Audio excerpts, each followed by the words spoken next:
ऋषियों ने कहा, हे सूत जी, विश्वकर्मा भगवान के जी ने चरणों की पूजा देवता भी करते हैं।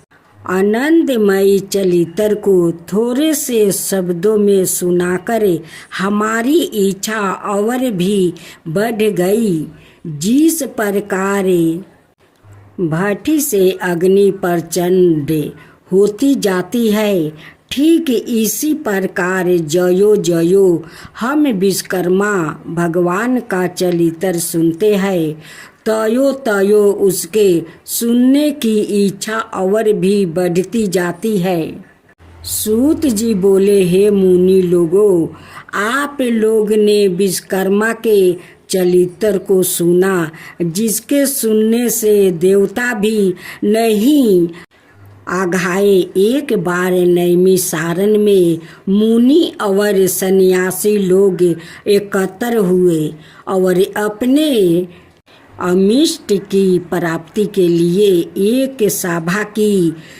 विश्वामित्र कहने लगे कि हम लोग के आश्रम में दुष्ट कर्मों के करते हुए राक्षस लोग यज्ञ करने वाले मुनियों के आस पास ही बड़े बड़े मनुष्य को अपना गरस बना लेते हैं। इस प्रकार जगों को नष्ट करते हुए वो राक्षस लोग नर मांस भक्षक करते हैं।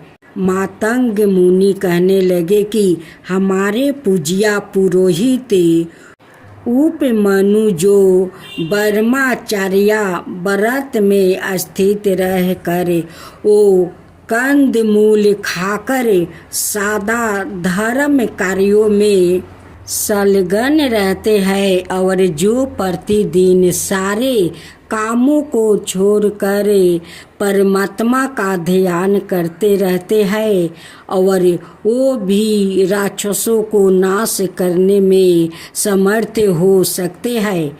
इसलिए अब हमें इनके करतूतों से बचने का कोई उपाय अवश्य करना चाहिए। सूत जी बोले, हे ऋषियों, इस प्रकार ऋषि मुनि का वचन सुनकर वशिष्ठ मुनि जी कहने लगे कि एक बार पहले भी ऋषि मुनियों पर इस प्रकार का कष्ट आ पड़ा था। उस समय वो सब मिलकर स्वर्ग में ब्रह्मा जी का पास गया। चतुर्भुजा ब्रह्मा ने पद्मासन लगाए हुए शांत भाव से ध्यान अवस्था में उन्होंने ऋषियों मुनियों को देखा, जो दुख से छूट कर देने वाले शिव रूप भगवान का ध्यान कर रहे थे। उन प्रभु जो सबका पिता है, यह सब बात यादी से अंत तक जान ली और ऋषि मुनियों को दुख से छुटकारा पाने के लिए विश्वकर्मा भगवान की गाथा का उपदेश दिया। सूत जी बोले, हे ऋषियों, इस प्रकार उनके वचन सुनकर विश्वामित्र मुनि को बड़ा आश्चर्य हुआ और वो जरा निकट आ गया। तब ब्रह्मा के बताए हुए और पक्के सुख के उपाय को सुनकर विश्वामित्र मुनि मन को प्रसन्न करने वाले वचन कहने लगे। विश्वकर्मा मुनि बोले कि मुनि लोग, आप लोग वशिष्ठ जी के कथन को सुना। वस्तुत यह बात निश्चित ही है कि ब्रह्मा ही सब दुखों का उपाय है, इसलिए हमें इसके लिए कुछ अधिक सोच विचार की आवश्यकता नहीं। सारे पापों को दूर करने वाला और दुखों को हटाने वाला एक ही ब्रह्मा है।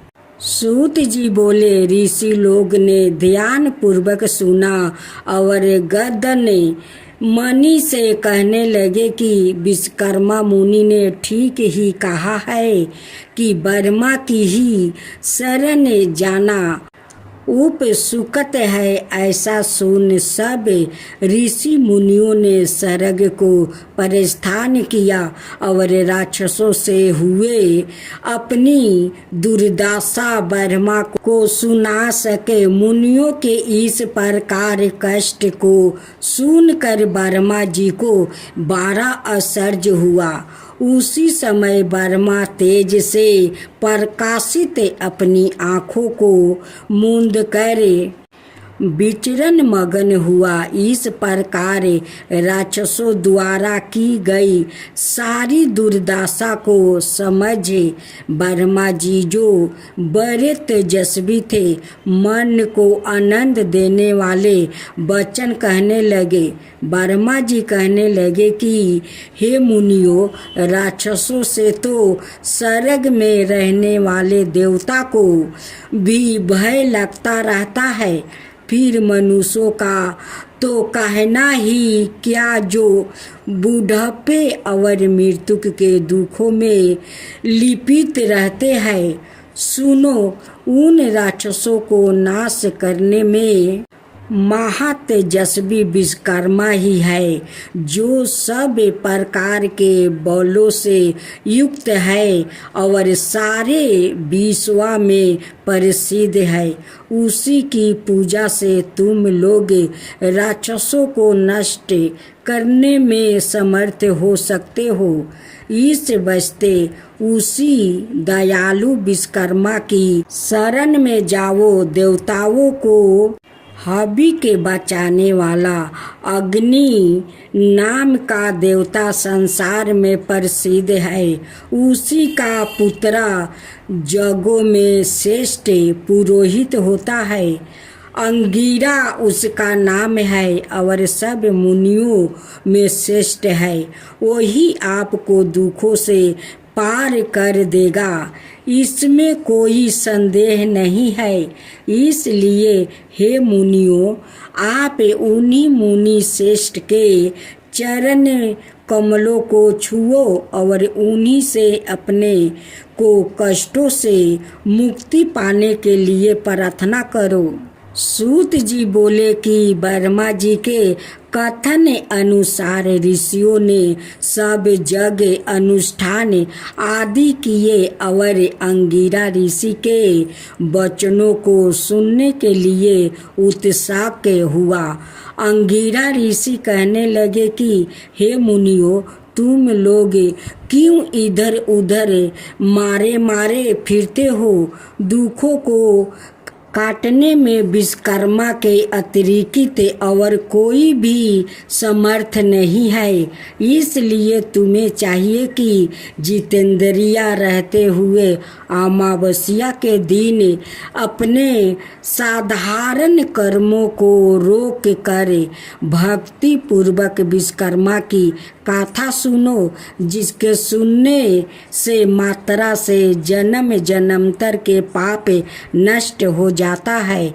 मुनि लोग ब्रह्मचर्य व्रत में स्थित हो विश्वकर्मा देव की पूजा द्वारा ध्यान करते हुए सब प्रकार के दुखों को प्राप्ति करते हैं। सूत जी कहने लगे कि मुनियों लोग इस प्रकार महर्षि अंगिरा के वचनों को सुनकर अपने अपने आश्रमों को चले गए और जग में विश्वकर्मा देव का पूजन किया, जिसका परिणाम यह हुआ कि उसकी पूजा से सारे राक्षस भस्म हो गया, जग विघ्नों से रहित हो गया और नाना प्रकार के दुखों से संपन्न हो गया। जो मनुष्य भक्ति पूर्वक विश्वकर्मा को चिंतन करता है, वो सुखों को प्राप्ति करता हुए संसार में बड़े पद को प्राप्ति करता है। सूत जी बोले, हे मुनियों, मैं आपसे सब लोकों में विख्यात श्री विश्वकर्मा का महात्म्य फिर कहता हूँ, तुम ध्यान से सुनो। उज्जैन नगरी में एक सर्वश्रेष्ठ धर्म तत्पर उदार धनंजय नाम का सेठ था। उस सेठ का कोष से खजाना लाल मोती हीरे जवाहरात से ऐसा भरा था जैसा कुबेर का भंडार भरा हो। विवाह व्यवहार अभियोग रोग संकट में प्रत्येक मनुष्य उसके धन का उपयोग किया करता था।